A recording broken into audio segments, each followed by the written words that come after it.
Merci, Monsieur le Président. Monsieur le ministre des Solidarités et de la Santé, dois-je vous rappeler le bon mot du Président de la République durant le grand débat qui a déclaré « Moi, j'adore pas le mot pénibilité parce que ça donne le sentiment que le travail serait pénible ». Force est de constater, Monsieur le ministre, que vous non plus n'aimez pas ce concept un peu incongru et stigmatisant de pénibilité du travail. Il y aurait pourtant beaucoup à dire sur la dureté des tâches des soignants et de leur profond mal-être. Ainsi, les infirmiers en bloc opératoire diplômés d'État qui ont manifesté leur indignation mardi dernier devant votre ministère. Prime exceptionnelle, majoration des heures supplémentaires, le Ségur de la santé n'a rien arrangé, vous n'avez rien arrangé. Le désarroi et la colère gagnent les rangs des professions intermédiaires de santé. Et pour cause, mes chers collègues, 2 chiffres devraient à eux seuls vous interpeller si ce n'est vous choquer. Le premier, 16 € par mois. C'est là la valorisation indiciaire que vous leur avez accordée en début de carrière. Mais qui se rassure et voit le bon côté des choses, car passé 20 ans d'ancienneté, les augmentations sont un peu plus conséquentes. Quel beau geste vous en conviendrez quand on sait qu'en moyenne, un infirmier sur 3 quitte son poste après 5 ans de rudes et loyaux services. L'autre chiffre, c'est 13 €.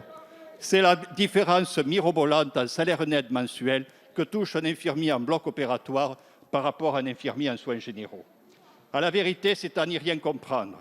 Une augmentation de salaire minime d'une part et seulement 13 € d'autre part pour gratifier une spécialité acquise au gré de 18 mois de formation supplémentaire. Le savoir-faire technique de ceux qui sauvent des vies signifie-t-il si peu à vos yeux? Alors ma question sera aussi simple que la fin de non-recevoir que vous avez opposé en répondant absent quand ils sont venus vous rencontrer. Comptez-vous rétablir la cohérence dans la rémunération de ces professions en majorant l'indice et la rémunération des infirmiers en bloc opératoire, des anesthésistes et des infirmiers puériculteurs? Je vous remercie. Merci, cher collègue. La parole est à Monsieur Olivier Véran, ministre des Solidarités et de la Santé.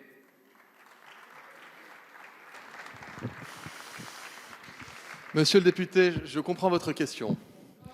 Je le comprends parce que vous avez voté contre les dispositions du Ségur de la santé qui ont été proposées au Parlement.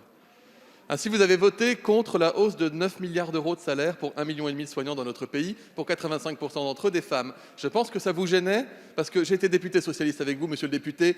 On aurait rêvé d'avoir ne serait-ce que 10% de la valeur du Ségur en hausse de salaire. 10%, on aurait signé debout sur la table, on aurait été fiers, on l'aurait mis dans nos documents de campagne. On fait x10, vous votez contre.